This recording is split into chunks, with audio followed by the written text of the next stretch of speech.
Hello dear learners, welcome to this MOOC on population and society. In this week, so far we have discussed the various aspects of Indian population, and this is the last module of the week, module 20, which is on major demographic changes in India, trends and issues. The objective of this model is to introduce you to the various changes taking place in the Indian economy, various demographic changes taking place, the changes in the age composition, sex ratio, and also to highlight the various demographic challenges facing the Indian economy. So let's start with this module. India, we know presently, is one of the most populous countries of the world, or it is the most populous country, in fact, of the world. As per UN estimates, the Indian population as of April 2023 stood at around 1.428 billion, and which has surpassed China's population, which stood at 1.425 billion. And when we talk about China, it has been observed that China's population is on the decline and is said to have peaked recently, and since 2022 it is said to be in decline, whereas India's population is only expected to grow further in future. Talking about decadal variation in India's population, if we look at the data given by the census of various years starting from 1901 to 2011, starting in 1901, we saw that India's population was 238 million, and in 1951 it increased to 361 million. However, an interesting aspect during this period covers the census year of 1921, where for the first and only time in India's history, population history, the population growth rate registered a negative increase of minus 0.3. Yes, 1921 was the first period where India's population registered a negative increase. Now this can be attributed to the influenza epidemic which occurred in India in 1918 and 1919, which resulted in the deaths of around 5% of India's population. Post that is since 1951, that is the period from 1961 to 2011, if we look at this period, we see that the Indian population has registered an increase which has been in the excess of 20%. This increase can be attributed to the decline in death rates that the Indian economy has experienced. Now looking at the trends in birth rates and death rates in India, if we look at the period from 1971 to 2011, we see that birth rates and death rates have declined. The decline in death rates has been more, or death rates have declined faster, or we can say that death rates respond more easily to external stimuli rather than birth rates. And so birth rates have continued to remain slightly high in the Indian context, and birth rates tend to be sticky due to various factors. As a result, they do not decline as rapidly or as immediately as death rates do. Now why were death rates high? Various factors like lack of medical facilities or lack of adequate means of transportation or communication led to the increase in death rates, as well as they were said to cause famines. Consequently, as development took place, there were improvements in agricultural productivity, improved means of transport, medical facilities, health facilities, which led to a fall in death rates. The birth rates, as I have already mentioned, tend to be sticky, which is due to socio-cultural factors. Quite a few societies, or in some traditional societies, status of women is linked to fertility. That is, more the number of children they can bear, they are held in higher esteem. So the esteem or the respect given to women in certain societies is linked to the number of children they can bear. Also, birth rates tend to be high because death rate is high.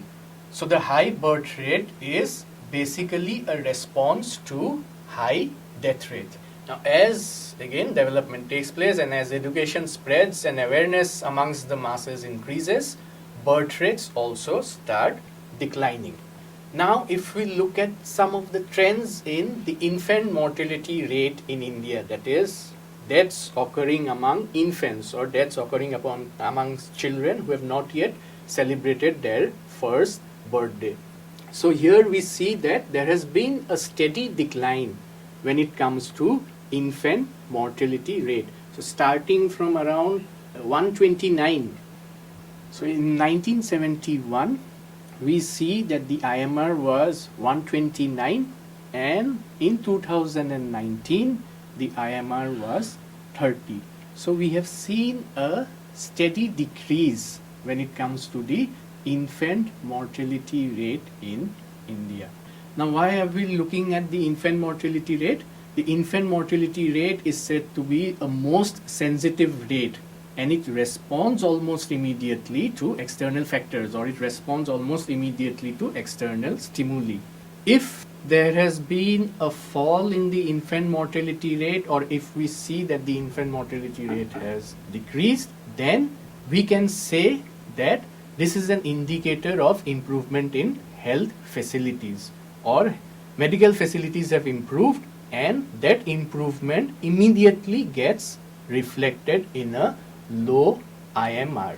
And this low mortality rate also has an impact on declining fertility rates, because as I have already mentioned, high birth rates also tend to be a response to high death rates. So because death rates are high, so people do not know how many would survive till a later age, so birth rates tend to be high. So high birth rates is also seen as a response to high death rates. And since the infant mortality rate has started to decline, or it is declining, this also has an impact on the fertility rates getting lowered. Now, if we look at some of the changes or variations in the birth rates amongst the various states in India, we have states like Andhra Pradesh, Himachal, Punjab, Tamil Nadu, and West Bengal, which have brought down their total fertility rates to 1.7 each, which is below the replacement level of 2.1. When we say that the total fertility rate is 1.7, that means women, or the average women in this state, give birth to 1.7 children, which is less than the replacement level of 2.1. Replacement level would be the level at which the population exactly replaces itself. On the other hand, we have some states like Bihar, Madhya Pradesh, Rajasthan, and Uttar Pradesh, which still have very, very high total fertility rates. In case of Bihar, it is 3.3, Madhya Pradesh, it is 2.8, Rajasthan 2.7, and Uttar Pradesh, it is found to be 3.1. The highest birth rate in India is found to be in the case of Uttar Pradesh and Bihar, and together they are estimated to account for about half or 50% of the total additions to Indian population up to the year 2041. Right? Now, as a whole, India has reached close to the replacement fertility level of 2.1. Then the first major change in India's fertility rate trend was observed in 1976, where fertility was said to have declined from 5.4 to 4.5. Now, this was also the period of emergency, where there was an overemphasis on the family planning program, and there was coercion, or there was the use of force when it came to family planning, rather than that being a voluntary exercise.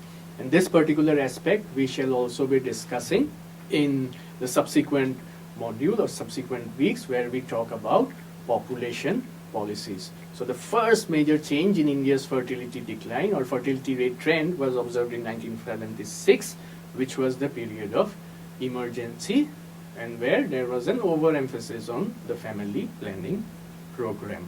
Now, looking at the age composition in India and how it has changed over the years. So this table gives the data from 1961, and it also projects till 2026. Now we have three age groups: 0 to 14, 15 to 59, and 60 plus. 0 to 14 would comprise children, 15 to 59 would comprise the working age population, and the age group 60 plus basically comprises the elderly. Now, if we look at the age group 0 to 14, we see that there has been a consistent decrease in the age group, or basically when we talk about children or the dependents, it has come down. When we talk about the working age population, there we see that there has been a consistent increase, and a similar increase can also be seen when we talk about the elderly, that is the 60 plus age group. So as I've already mentioned, the proportion of adults or the 60 plus age group is increasing, the proportion of children is decreasing.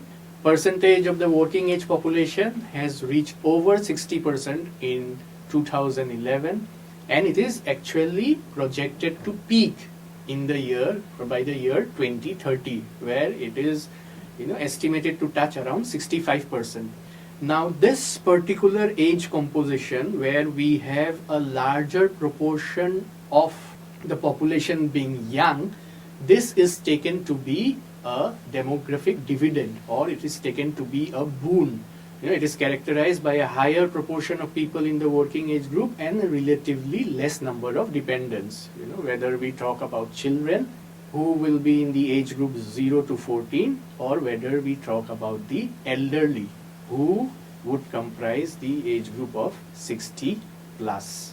Now, talking about the elderly, as we have already seen, there has been an increase in the proportion of the elderly in the population. It has increased from 6% in 1961 to 8% in 2011, and it is projected to increase even further to 12% by the year 2026.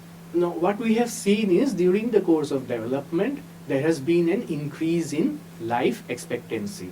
Why has the life expectancy increased? This is due to having access to better medical facilities, better health facilities, scientific improvements, scientific innovation, so on and so forth. Now we know that health is a dimension of human development, and life expectancy is taken to be an indicator to capture the dimension of health. And as an economy progresses along the path of development, life expectancy is expected to increase, and it has increased. In case of India, we have seen an increase in life expectancy, which in turn has resulted in an increase in the proportion of the elderly in India. And in absolute terms, if we look at the absolute numbers, the elderly population is expected to increase from a present figure of around 103 million to 320 plus million by the year 2050. It's been expected to increase nearly 3 times. Now, discussing another important aspect of the Indian population, which is the sex ratio. What is the sex ratio? It is basically the number of females per 1,000 male. Now, over the years, if we look at the trends in sex ratio in India, we see that there has been a steady decline, which is a cause for worrying, because if sex ratios or the sex ratio is low, we have seen that regions which experience low sex ratio also generally happen to be regions which report more crimes against women. Now, at the beginning of the 20th century, that is in 1901, India had a sex ratio of 972. However, this has gradually decreased over the years, and it reached an all-time low of 927 in 1991. That is, the number of females per 1,000 males was only 927, and it increased very slightly to 933 at the end of at the turn of the 21st century, or 2001. However, what has been a matter of grave concern, or what has really set the alarm bells ringing, has been the severe fall in the child sex ratio. That is, the girls per 1,000 boys in the age group 0 to 6, and this has been consistently decreasing over the years. And looking at the child sex ratio in India, if we look at the data from 1961, because 1961 was the first time where this was computed, the age composition was computed for sex ratio.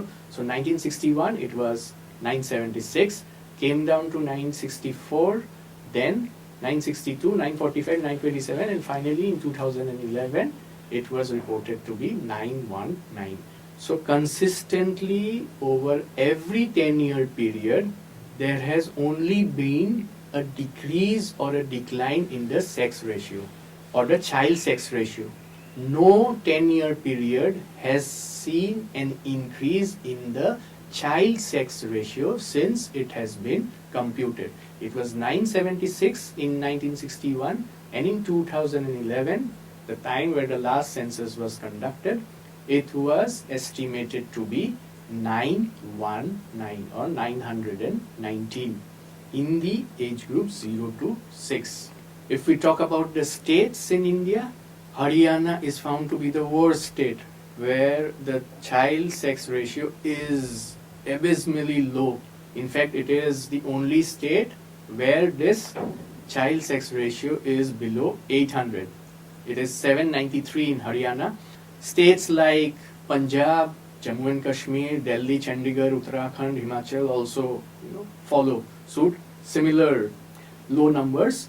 And if we talk about a state which has performed relatively well, we find that the state happens to be Arunachal Pradesh, which recorded the highest child sex ratio of 972 in India. Now, what does it imply? The child sex ratio being this low, what would it imply? This would be due to various factors, and ultimately it comes down to social attitudes or a mindset, which is based on dogmatic beliefs. Child sex ratio happens to be low because what do we see is, the girls are neglected, girl child is neglected, there is disregard of the girl child, they are not taken to be important enough to be taken care of, especially during infancy. We have also seen there has been instances of abortions or female infanticide when it comes to a girl child, because there has been a general preference of the male child over the female child. So this is basically due to the preference of the male child over the female child. Boys are expected to look after their parents in old age.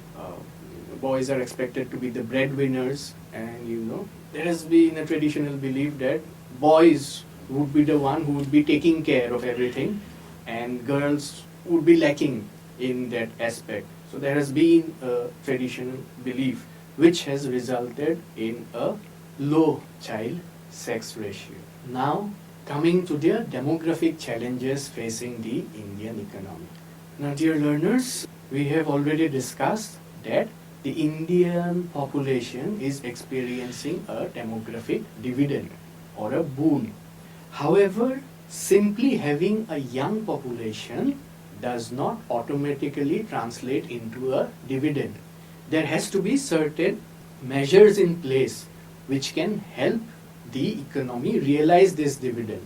Now, the rise in the working age group which has been experienced need to be followed by a commensurate increase in employment or education. If the young people whose number is increasing are not educated, then this hampers their scope of entering the job market and getting a decent work, or even if they are working, they may be employed in a low wage work which would not add to their productivity. Again, if they remain unemployed, then they remain outside the workforce, and in fact they would be joining the group of the dependents. So even if they belong to the working age group, that is 15 to 59, and if they are looking for work but they are unemployed, so in fact they would only be adding to the number of dependents. And the issue of educated unemployment in India happens to be a serious issue, and measures or steps need to be undertaken so as to tackle this serious issue of educated unemployment, and if India has to realize this demographic window of opportunity that has presented itself. Otherwise, this demographic dividend or this demographic boon may well turn out to be a bane, where we would have a large number of young people who would not be working or who would not be gainfully employed, and which would only add to their frustration. Second aspect that we discussed relate to the challenge of aging, or when we talked about the Indian population or the elderly in the Indian population increasing over the years. Now, if the proportion of the elderly increases, this brings forth its own challenges. There are economic as well as health costs that are involved, because we know that the economic and health needs and requirements of the elderly are different to that of the young. The elderly being or belonging to the age group 60 plus, mostly they will not form a part of the formal workforce because they would have retired by the time they turn 60, and so the state has to provide some form of social security, and for that it entails the state having to gather considerable amount of resources to be able to provide the same, since the elderly do not form a part of the formal workforce. Secondly, another important aspect when it comes to aging or elderly is that it's a biological fact that, or it's a natural process that health depreciates as one ages. When one is young, the health status that one enjoys gradually starts decreasing as one grows older, which is a basic biological fact. So because of this depreciation that the elderly experience in terms of their health, it is up to the state to take special care of such individuals, be it in the form of specific health insurance or other such measures, because it's a natural process of life which the elderly is going to experience or face, and the proportion of the elderly, as we have already discussed, is increasing when it comes to the Indian economy. And another challenge, another demographic challenge facing the Indian economy, has to do with the abysmally low child sex ratio, which is basically an indicator of the selective preference of the boy child over the girl child. And there has also been instances of deliberate sex selection through the help of technology, which presents its own challenges. And although strict laws are in place and fines and even imprisonment in certain cases are imposed, more needs to be done with regards to change in social attitudes. Nowadays we know that sex determination is an offense. We are not supposed to know prior to the birth of the child whether the child will be a boy or a girl. And if evidence is found that be it the healthcare professionals or the family, if they have indulged in any such exercise where they have tried to get to know the sex of the baby prior to their birth, then they can even be imprisoned. So this basically has to do with change in social attitudes, and Beti Bachao and the Beti Padhao policy of the government is it can be taken to be a step in the right direction, which can help bring about a change in people's mindset, because unless the mindset changes, things won't really happen in an organic manner. And this slide is basically a snapshot of what are the changes expected to take place, that are expected to take place in the Indian population. It's a projection, shows the numbers till 2036.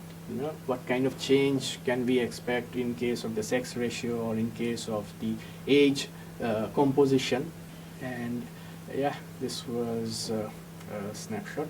So yes, thank you, dear learners. I hope you could follow this particular module on major demographic changes, and in the coming week we would be discussing the population policies undertaken by. Thank you.